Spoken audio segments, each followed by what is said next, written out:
Setelah memaksa klan Kaisar suku Phoenix mundur, Pulau Naga Timur pun kehilangan satu ancaman besar. Xiaoyan kemudian membawa Yao Ming dan yang lainnya, tanpa berhenti sedikit pun, melesat menuju Pulau Naga Timur, tempat Ziyan berada.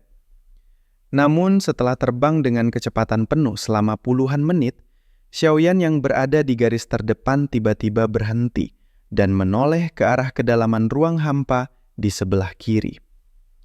Di kegelapan ruang hampa, terdengar suara ledakan energi yang dahsyat. Sesaat kemudian, sebuah sosok terlempar sambil memuntahkan darah, jatuh ke tengah kerumunan.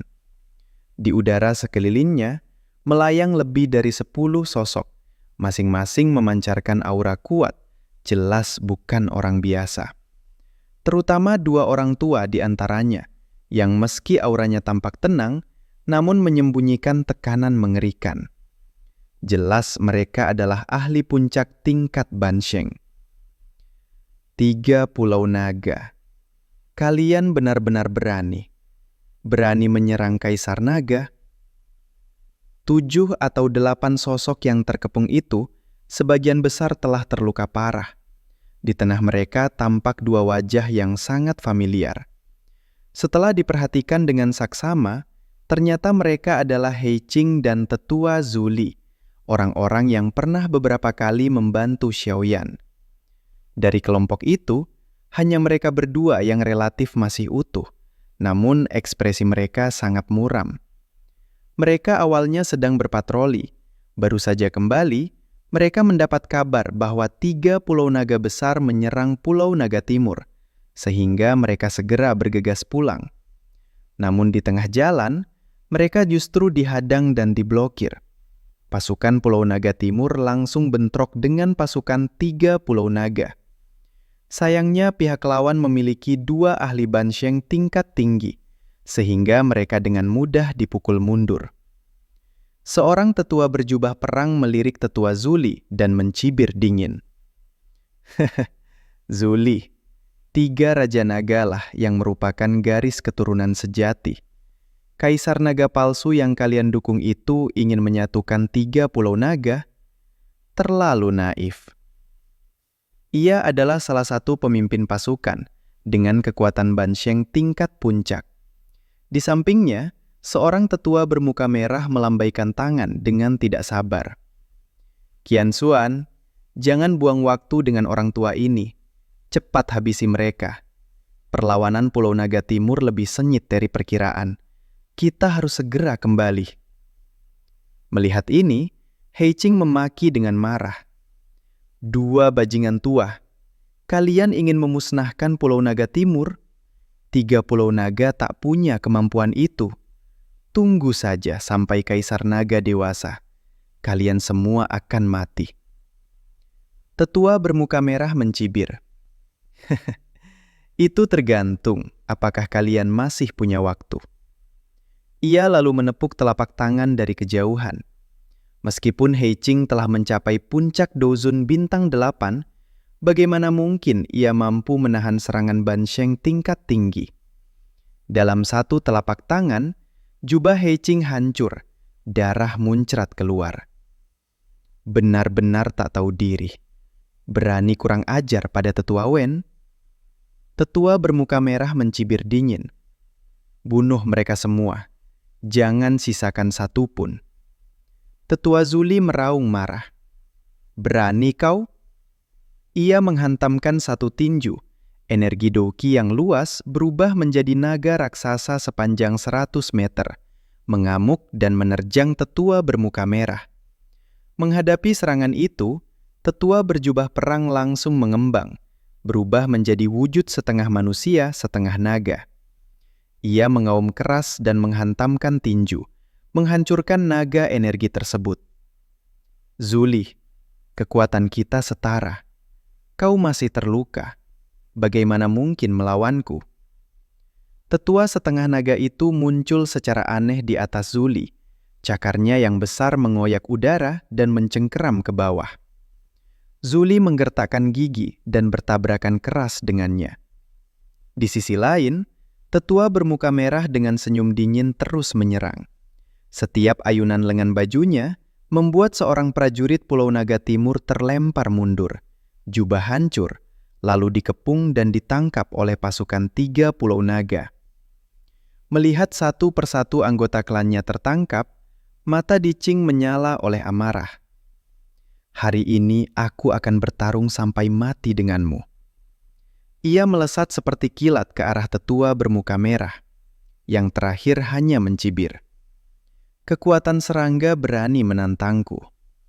Satu tinju dihantamkan. Tubuh Dicing terlempar ribuan meter, baru berhenti dengan susah payah. Ia melayang di ruang hampa, tubuhnya penuh darah.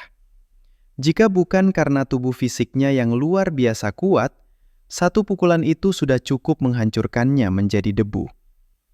Apakah aku akan mati? Penglihatannya mulai kabur. Ia tahu jarak kekuatannya dengan lawan terlalu besar. Kau mati nanti, akan kubuang ke makam naga. Anggap saja aku memberimu tempat peristirahatan. Ruang di depan Heiqing bergetar. Tetua bermuka merah muncul kembali, menatapnya dingin, lalu perlahan menekuk lutut dan meletakkan telapak tangan di ubun-ubunnya. Di kejauhan, Zuli yang terjebak pertarungan merasakan hawa dingin menjalar ke sekujur tubuhnya. Ia meraung dengan mata merah darah. Aku akan bertarung. Jika kau berani membunuhnya, Kaisar Naga takkan mengampunimu. Senyum kejam muncul di wajah tetua bermuka merah. Ujung jarinya menekan. 5 lubang berdarah muncul di ubun-ubun Heiqing.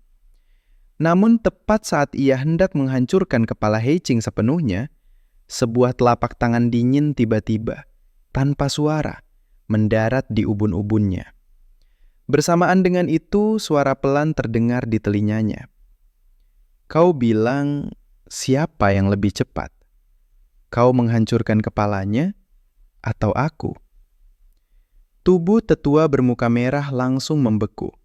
Heiqing yang sudah menutup mata menunggu kematian, tiba-tiba membuka matanya lebar-lebar. Sosok kurus yang sangat dikenalnya tercermin di pupilnya. Xiaoyan? Siapa Anda? Aku tetua Huojan dari Pulau Naga Utara. Tubuh Huojan benar-benar kaku. Ia tak berani bergerak sedikit pun. Ia bisa merasakan kekuatan mengerikan dalam telapak tangan di atas kepalanya. Cukup dengan sedikit getaran, kepalanya akan meledak seketika. Xiaoyan meliriknya dan berkata dengan tenang, "Lepaskan tanganmu." Huojan memutar otak dengan cepat. Aku hitung sampai 3. Kita lepaskan bersamaan, bagaimana? Heiqing berteriak pelan. Xiaoyan, bunuh dia! Dia Bansheng Pulau Naga Utara. Xiaoyan tersenyum tipis. Baik. Bagus. 1, 2, 3. Begitu angka terakhir jatuh, tangan dingin itu benar-benar menghilang. Huojan langsung melepaskan Heiqing dan melesat mundur. Saat mundur, ia akhirnya melihat wajah Xiaoyan dengan jelas dan terkejut oleh usia mudanya. Teman ini adalah masalah internal 3 Pulau Naga. Jangan ikut campur. 3 Raja Naga sudah dekat. Jika menyinggung mereka, bahkan Anda pun sulit lolos. Xiaoyan mengabaikannya. Ia mengangkat Heiqing, memberinya pil, lalu tersenyum. Bagaimana? Masih belum mati, kan? Heiqing tersenyum pahit. Kau seharusnya membunuhnya tadi. Perubahan di medan tempur menarik perhatian tetua setengah naga. Ia mengerutkan kening dan berteriak. Huojan, apa yang terjadi? Tatapan dingin pun tertuju pada Xiaoyan. Teman ini mencampuri urusan 3 Pulau Naga, bukan keputusan bijak. Namun sebelum ia bisa berbuat lebih jauh, Xiaoyan melangkah ke depan. Bansheng tingkat puncak, berani berisik di hadapanku. Dalam sekejap, ia menghilang. Saat Huojan hendak mundur, sebuah tangan besar menembus ruang dan kembali mencengkeram ubun-ubunnya. Bergerak satu langkah lagi, kau mati. Huojan menatap dengan wajah pucat. Kau adalah Douseng? Semua orang tertegun. Xiaoyan yang saat meninggalkan Pulau Naga Timur hanya seorang Douzun bintang 5, kini telah menjadi Douseng. Ini gila, gumam Heiqing. Xiaoyan menekan ubun-ubun Huojan, membuat lubang berdarah, lalu menyegel tubuhnya. Ia menyerahkannya pada Heiqing sambil tersenyum. Menangkapnya tak perlu menukar nyawamu. Ketakutan menyebar. Tetua setengah naga segera memerintahkan mundur. Tak lama kemudian, Yao Ming dan rombongannya muncul, membawa para buronan yang melarikan diri. Setelah menyegel mereka, Xiaoyan mengetahui bahwa 3 Raja Naga telah mengepung Xian. Tanpa ragu, ia melesat menuju Pulau Naga Timur. Di kejauhan, gelombang energi mengerikan meledak.